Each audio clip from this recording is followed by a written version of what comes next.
Muy buenas, gente, ¿cómo están? Espero que estén muy bien. El día de hoy les traigo la reseña de la nueva novela de los Carcharadones, Void Exile. Intro y comenzamos. Humans die easily to the killing blow. Muy bien, esta novela ha sido escrita por Robbie McNiven, quien es el autor principal de las historias de los Carcharadones. La anterior novela fue escrita por otro autor, por lo que esta retoma lo que se podría definir como la línea principal con los personajes recurrentes que vimos en las dos primeras novelas. ¿Qué es lo que ocurre en esta novela? Bueno, la tercera compañía ha llegado a la defensa de un mundo forja llamado Diamantus. Este mundo forja se ve amenazado por la llegada de un pecio espacial, pero no cualquier pecio espacial. Ahora, Kauri, convertido en códicer del Librarius, nos informa que ese pecio espacial está invadido por las fuerzas del archienemigo. Y acá me quiero detener un momento. Kauri es un personaje que vimos desde la primera novela, que es, digamos, la gran recompensa que buscaban los traidores de los amos de la noche y los carcharadones. ¿Por qué? Porque él era un psíquico cuando era niño y para los traidores era importante para hacer su ritual, etcétera, etcétera. Y para los carcharadones era importante porque ese niño iba a convertirse en parte del Librarius. Tener un miembro más en el Librarius de un capítulo que necesita reponer sus fuerzas de manera bastante constante porque viven en el exilio, en el vacío exterior, y entonces es bastante complicado mantener fuerzas constantemente en reposición, y también se enfrentan a terribles enemigos que les causa bastantes bajas. Por eso era tan importante que Kauri se uniera al capítulo.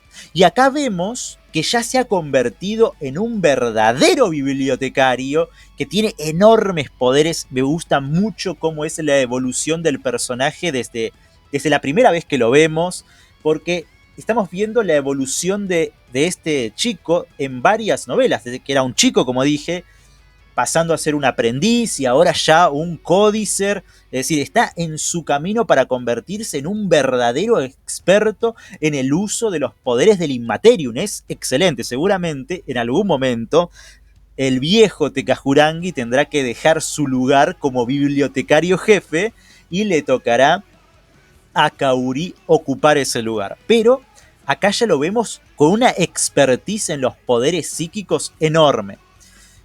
Y acá es donde la cosa se pone complicada, porque el Mechanicus no quiere saber nada de la ayuda de los carcharadones.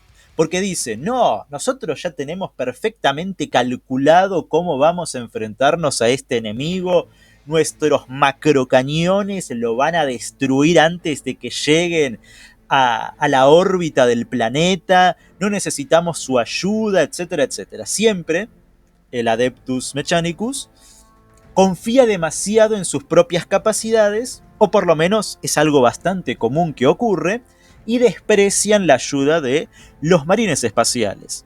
Pero estos, con la ayuda de Kauri como mediador, logran ponerse en unas posiciones que luego van a ser muy útiles fuera de lo que es el Megafactorum. Y acá es donde se nos revela la verdadera naturaleza del pecio espacial, porque pasamos al punto de vista, ¿no?, de quiénes son los herejes que están adentro del pecio espacial. Empiezan a avanzar, esto es el primer capítulo de la novela, vemos cómo están llegando a lo que es una nave estrellada en el pecio espacial.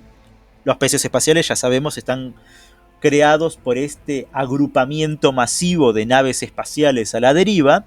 Entonces, cada nave que llega al pecio espacial trae recompensas nuevas, tesoros que saquear para poder comercializarlos dentro del pecio, para poder unirse a sus forjas.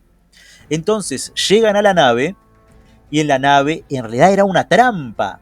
La escena es espectacular porque nos muestra, desde el punto de vista de los traidores, de los herejes, lo aterrador que son los carcharadones. ¿Por qué? Porque mientras ellos están tratando de saquear esta nave que ha sido puesta por ellos como un caballo de Troya, cuando se despiertan de su estasis, los marines espaciales, en completo y total silencio, los van eliminando uno a uno a los traidores. Excelente, excelente. El terror, el miedo. Eso es algo que siempre me ha gustado de este capítulo de Marines Espaciales, de cómo incluso a los traidores les provoca terror estar enfrente de ellos. Excelente.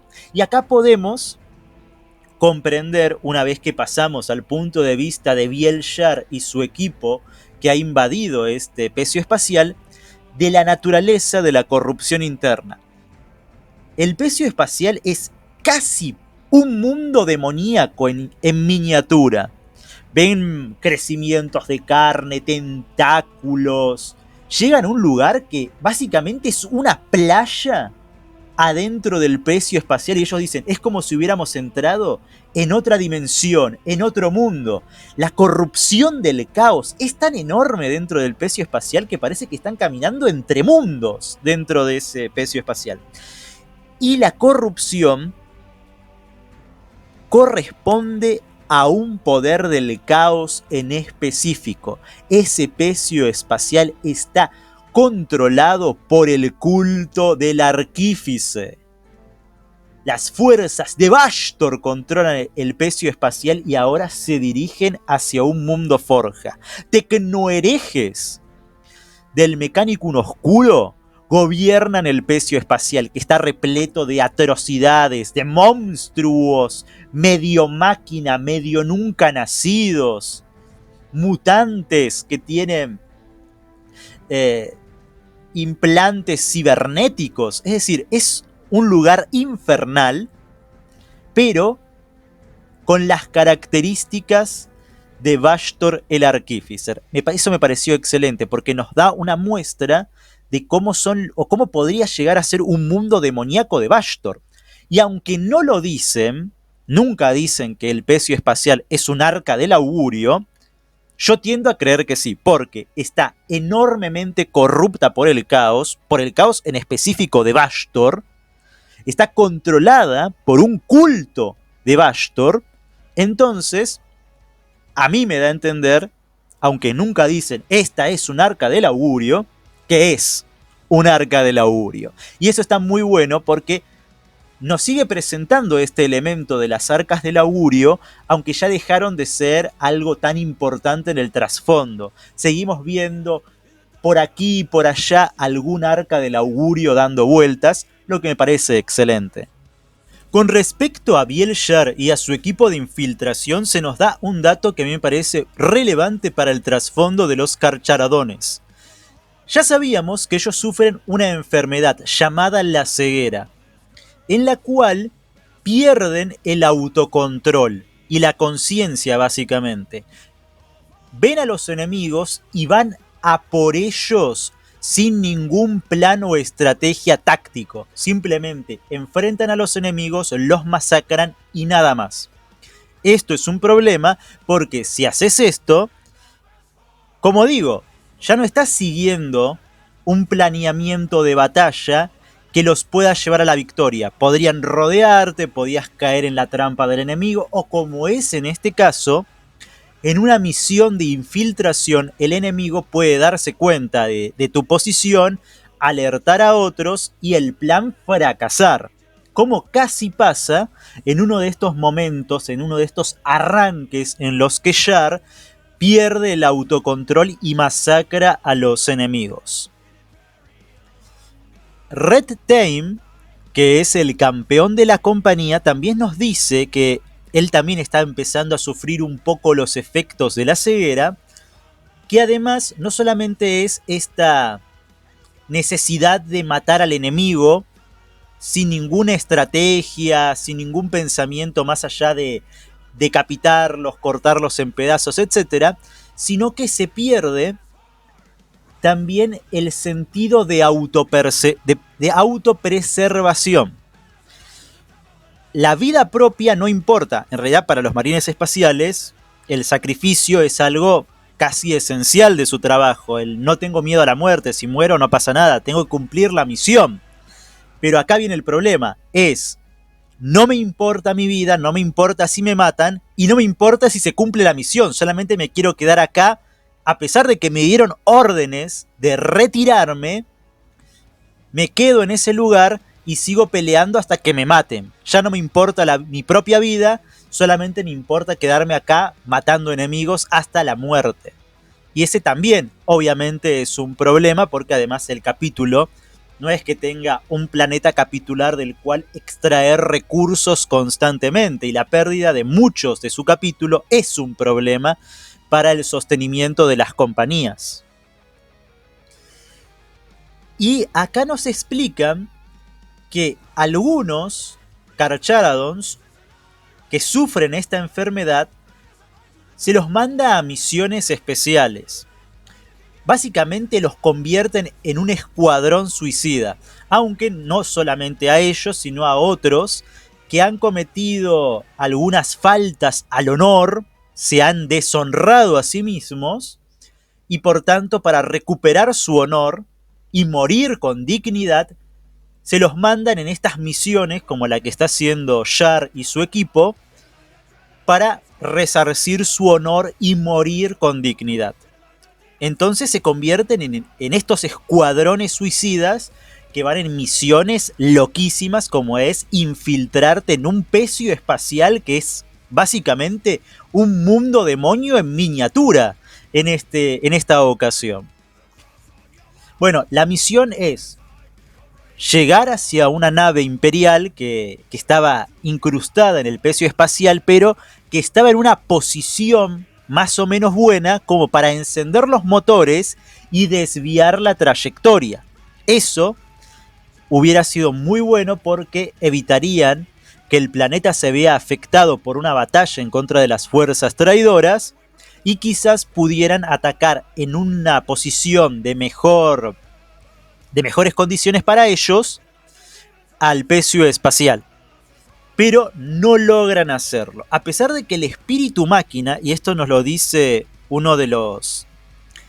se les llama exiliados del vacío, de ahí el título de la novela. Uno de estos exiliados del vacío es un tecnomarine.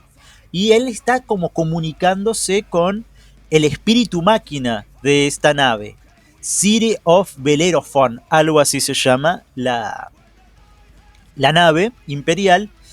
Y es como que el espíritu máquina todavía no ha sido corrompido, y aunque sabe que su situación es dificilísima, que no va a volver a navegar y todo esto, siente odio al pecio espacial y quiere venganza. Pero, desgraciadamente, están siendo atacados por una miriada de tecnoaberraciones. Entonces no pueden hacer funcionar el motor de la nave y deciden huir. Utilizan las cápsulas de escape de la nave para escapar y así enfrentar en superficie en el planeta a los demonios cuando empiece la batalla. Una cosa interesante es que en un momento, mientras están peleando contra lo que podríamos decir que son una mezcla de máquinas demoníacas y mutantes tecnológicamente mejorados, aparece un lictor. Y el lictor también empieza a matar a estos tecnodemonios. y en un momento también empieza a pelear con Char. Obviamente, el lictor no es como que se vuelve su amigo, pero después el lictor se retira. Esto me pareció un agregado bueno en la novela, porque es un pecio espacial. A pesar de que el pecio espacial esté controlado por las fuerzas de Bashtor, a pesar de que está como convirtiéndose en un mini mundo demonio, etc., y la corrupción es enorme, hay tentáculos, hay cosas como si fueran carne brotando de las paredes, es un lugar espantoso. sigue siendo un pecio espacial. Y en los pecios espaciales podés encontrarte con cosas como tiránidos, en este caso un lictor. Así que eso fue un dato que a mí me gustó, que mostraran que además de este tecnoculto al arquífice, también haya otras criaturas ahí pululando como este lictor.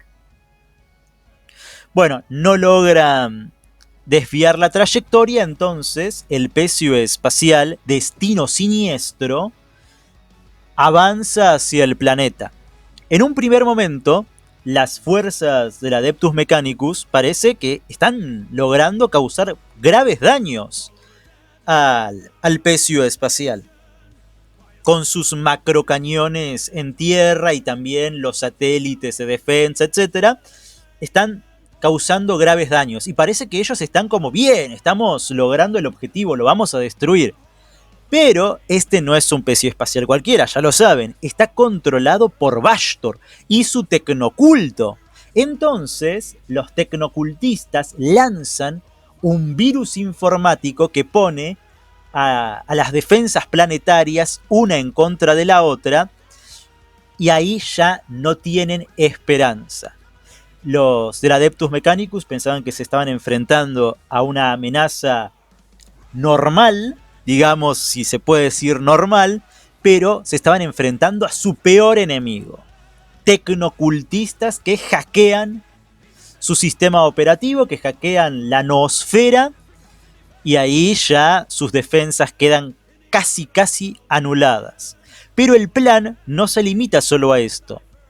Los cultistas están haciendo un ataque kamikaze, están llevando al pecio espacial a estrellarse directamente contra el Macrofactorum, y hay una explosión, el mundo queda bastante dañado, polvo por todos lados, restos del pecio espacial caen por todas partes, causa la muerte masiva de los habitantes del planeta, pero obviamente eso también afecta al pecio espacial. El pecio espacial está habitado por millones de cultistas y la mayoría mueren, pero quedan vivos los líderes de este tecnoculto al que se hacen llamar la Facultad, y también la mayoría de sus principales aberraciones cibernéticas, y empieza la invasión al planeta. También tienen la ventaja de que han corrompido a muchos de los propios tecnosacerdotes y de los Esquitari, y se están matando unos a otros, y gracias a la corrupción del pecio espacial, el mundo, o por lo menos el lugar donde cayó el pecio espacial y causó la destrucción de la capital planetaria, empieza a convertirse en un mundo demonio. Y en un principio pensás, el objetivo de estos tecnoherejes es convertir a ese planeta, Diamantus, en un mundo demoníaco en honor a Bashtor, hacer que el reino del arquífice, la forja, llegue a ese mundo, y ahí podamos ver cómo se transforma en un centro de poder muy importante de Bashtor en el plano material y pueda atacar a otros centros imperiales. Una cosa que me gustó es que el líder de estos herejes se encuentra con Bashtor en el Immaterium. Lo vemos en uno de sus recuerdos. Era un antiguo tecnoadepto de Diamantus, que era particular, era un genio, era una persona muy brillante, pero era una persona que quería innovar. Entonces hizo algunas mejoras en el sistema de ventilación para tener mayor productividad, etcétera, etcétera. Y obviamente para el Adeptus Mechanicus toda innovación es como herejía. Entonces vieron esa innovación, aunque sea una cosita mínima, como mejorar el sistema de ventilación, como algo imperdonable. Entonces lo expulsan del planeta, y ahí es cuando encuentra a otros tecnocultistas y se pone al servicio del arquífice. Y dice ahí Tekajurangi con Kauri, siempre estos tipos de siervos del caos al principio piensan que sus investigaciones son para ayudar a la humanidad. y al final terminan corrompiéndose y lo único que buscan es el poder en sí mismo. Sus ideas originales los van llevando cada vez más al caos, que se pierden a sí mismos y se vuelven esclavos del caos. Es lo que pasó con este tecnohereje. Pero lo lindo es que lo vemos ahí, en la forja de Bashtor, en su propio reino demoníaco, y nos describe un poco cómo es la forja, que hay demonios, que hay también tecnocultistas, etc. Y vio a Bashtor en su trono, y que Bashtor lo recibió en su mundo y lo convirtió en uno de sus adeptos. Y lo volvió el líder de este culto en este pecio espacial. Entonces, esta novela nos va dando más datos sobre Bashtor, nos va dando datos sobre su reino demoníaco, sobre cómo tecnocultistas del Mecánico Oscuro sirven a Bashtor, lo llaman el arquitecto infernal, etc. Está muy bueno, está muy bueno. Esta novela es excelente porque te da muchos datos muy interesantes de Bashtor, de los carcharadones, etc. Está muy muy bueno. Bueno, al final Kaori manda un mensaje a Tekajurangi. Tekajurangi llega al planeta, y esta es una de las cosas que a mí me gustó mucho, y es que tanto Kaori como Tekajurangi, que son psíquicos, utilizan el Immaterium para viajar de un lado a otro. Tekajurangi puede viajar a través de largos espacios estelares, desde la flota de depredación nómada hasta ese planeta, que quién sabe qué distancia espacial habrá sido eso, viaja a través del Immaterium, abre un portal, es un túnel por el que viaja y llega al planeta. Y Kaori puede hacer lo mismo, pero no a tan largas distancias, lo puede hacer dentro del planeta. Podemos ver cómo él abre un portal y lleva a Biel-Shar y a otro de sus compañeros a través de ese portal de un lugar a otro en la capital del planeta. Entonces, esto me gusta porque he visto varias veces a marines espaciales del caos psíquicos, brujos, ¿no?, que utilizan estas habilidades, que abren portales a través del Immaterium y viajan a través de esos portales de un lugar a otro. No lo he visto tan seguido en los librarius de los marines espaciales. Y ver esto en los carcharadones me gustó. Es decir, bueno, vemos ahí como gente experta en el dominio del Immaterium, o por lo menos parcialmente, a que han estudiado mucho el uso de los poderes psíquicos, pueden hacer también esto, que no es una característica única de los marines espaciales del caos. Eso está bien. Pero bueno, el planeta está destruido, hay muchos problemas, batallas, muchas batallas.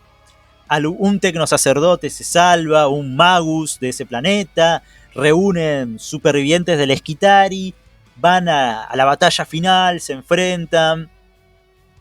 Ahí nos enteramos de que el verdadero objetivo de este tecnohereje no solamente era convertir ese mundo en un mundo demoníaco unido a la forja de Bashtor, sino que además quería trascender a príncipe demonio. Y esto es uno de los elementos que a mí más me gustó, porque no hemos visto hasta ahora príncipes demonios de Bashtor. Y los únicos príncipes demonios que hemos conocido son o de los 4 dioses del caos o del caos indivisivo, que los 4 dioses han creado un príncipe demonio. Y no hemos visto príncipes demonios de Bashtor. Bashtor no es un dios del caos, pero sí es un semidios del caos. Y que permitan que Bashtor tenga príncipes demonio hace que el personaje sea cada vez más interesante y más poderoso.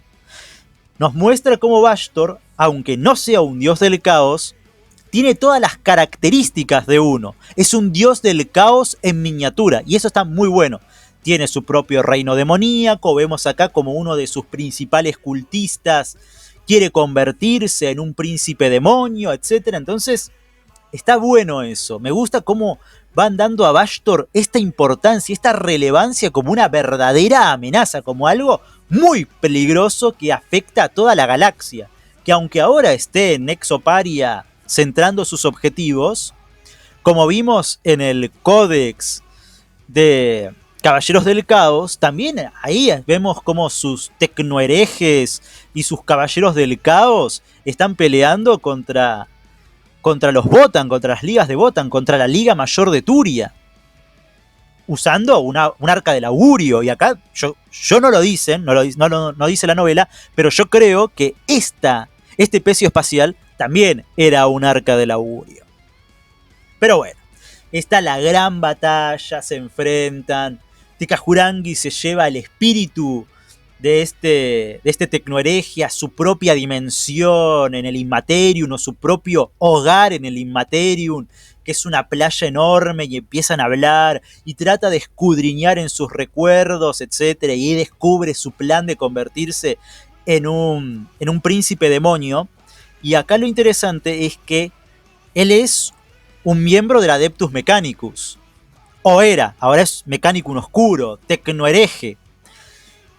Pero sigue pensando en términos lógicos, en términos científicos. Y dice, ¿de qué manera científica, de qué fórmula científica, numérica, tengo que seguir para convertirme en un príncipe demonio? Para trascender la mortalidad. Y entonces dice, bueno, hay que matar, no especifica los números, ¿no? Pero ha matado a millones de personas. Entonces hay que matar a cierta cantidad de gente, hay que hacer cierta cantidad de rituales, hay que hacer cierta cantidad de efectos en el Materium para poder trascender a príncipe demonio. Esto es peligroso porque si logra su objetivo, tendría una fórmula para que más herejes como él, tecnoherejes, puedan ir convirtiendo a cada vez más gente en príncipes demonios.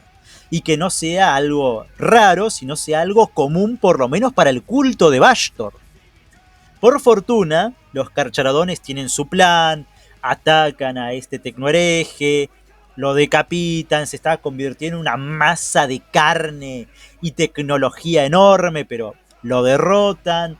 Utilizan la nave que hablé en un principio como una nave kamikaze, porque estaba también incrustada en el planeta. Entonces era como, bueno, encendemos los motores y va a ir cavando hasta llegar al objetivo, y va a estallar y va a destruir el salón del trono del tecnohereje.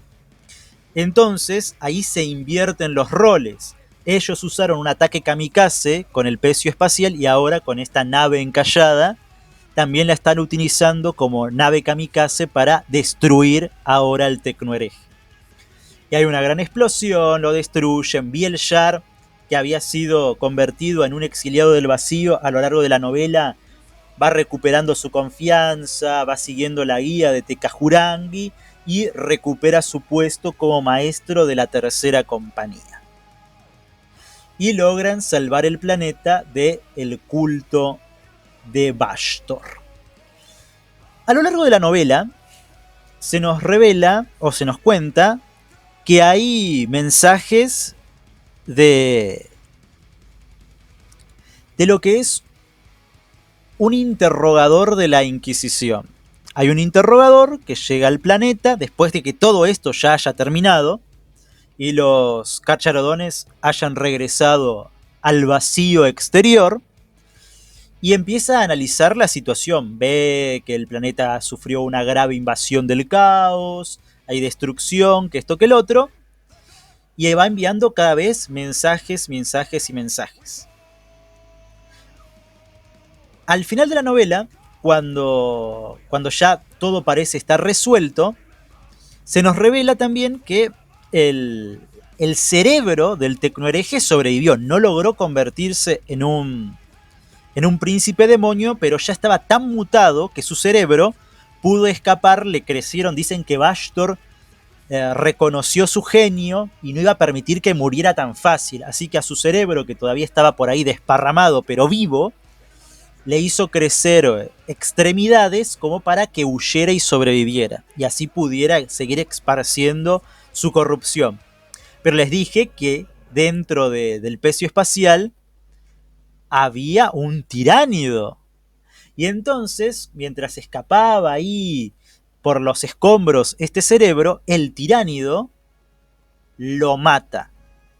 Y a este sirviente de la Inquisición, a este interrogador, también lo mata el tiránido. Entonces, cuando llega la fuerza de la Inquisición y del Mechanicus al planeta, el planeta está en cuarentena, el planeta fue recontra corrompido por el caos, etc. Entonces está como, no hay que entrar al planeta, pero la Inquisición entra igual porque tiene obviamente los privilegios de la Inquisición, y descubren el cuerpo de este interrogador. El interrogador decía: he descubierto restos de la presencia del Adeptus Astartes en el planeta, han luchado contra las fuerzas del caos, etc. Y cuando llega la Inquisidora para encontrar el cuerpo fallecido de este interrogador, se nos revela que la Inquisidora es Rannick. Quizás ustedes no sepan quién es Rannick, pero es otro personaje recurrente de las novelas de los Carcharadones. En la primera novela era parte del Adeptus Arbites, que estaba a cargo, o era una de las personas de alto rango cuando ellos llegan a ese planeta para hacer el diezmo rojo. Y ahí es donde se enfrentan a los Amos de la Noche. Entonces Rannick quedó muy traumatizada con los Carcharadones en esa novela, cuando ella era un Arbites, porque ellos fueron a hacer el diezmo rojo, derrotan a los Amos de la Noche y después se llevan a los humanos que había ahí, a los prisioneros en su gran mayoría, para la flota nómada de depredación. Entonces ella los ve no como ángeles del emperador, sino como un grupo de piratas que están depredando planetas. Y en la segunda novela vemos que se volvió una agente de la Inquisición. Y ella sigue pensando que los Carcharodones son herejes, que no son verdaderos marines espaciales verdaderamente puros del dios emperador. Y en esta última novela, en el último párrafo, se nos revela de que ahora ya es una inquisidora. Han pasado 80 años de la primera novela, ya nos dieron una línea de tiempo. La primera novela ocurrió hace 80 años. Y ahora, ya después de 80 años, ella se convirtió en una inquisidora. Y tiene una flota bastante importante a su servicio, y parece que está cazando a los Carcharadones. Esto es muy bueno porque da pie a que en una próxima novela quizás veamos una batalla entre esta inquisidora y sus fuerzas en contra de los Carcharadones. Va a ser muy muy heavy eso. Estaría muy lindo de ver.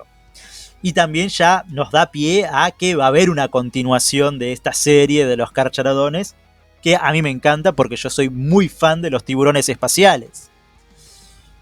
Algunos datos que me gustaron. Por ejemplo, vemos que los Carcharadones ya hay primaris en sus fuerzas, y la mayoría de ellos son primaris. Muchos ya han cruzado el Rubicón y no quedan tantos de los primeros nacidos. Solamente se menciona que hay un último primer nacido en uno de los escuadrones que está ahí en el planeta. Es decir, la mayoría ya es primaris. Podemos confirmar que los Carcharodones en su mayoría ahora son primaris. Desgraciadamente no hemos visto a Tiberos. Se lo nombra un par de veces a Tiberos, pero no lo hemos visto. ¿Habrá Tiberos cruzado el Rubicón primaris? ¿Qué pasaría con un marine espacial tan gigantesco como Tiberus después de haber pasado por el Rubicón primaris? ¿En qué monstruo se podría haber convertido? Es algo que ojalá veamos en la siguiente novela. Estoy muy deseoso de ver eso. Es como, ¿cómo será Tiberos ahora? Si ya era una bestia, ya era un monstruo que podía masacrar tiránidos, oleadas de tiránidos como si fueran basura. ¿Cómo será Tiberos ahora convertido en primaris? ¿Será, no sé, ¿Qué nivel de poder tendrá? Una locura. Otra cosa que me gustó es que los carcharodones pueden invocar, o ya habíamos visto cómo utilizaban tiburones fantasmas del Immaterium. Y acá más o menos lo explican. Es decir, es un poco raro. ¿Cómo que invocan tiburones fantasmas la primera vez que lo vimos? Es como, ¿qué poder tienen? Pero acá nos explican que ellos, originalmente, lo que tiene lógica, porque ellos son supuestamente gente de la Polinesia, de Oceanía, su capítulo es como, tiene mucha reminiscencia a Oceanía, ¿no? Por eso todos los nombres son en maorí. Entonces hay como una cultura dentro del capítulo maorí, y los maoríes tienen como esta reverencia a los tiburones, ¿no?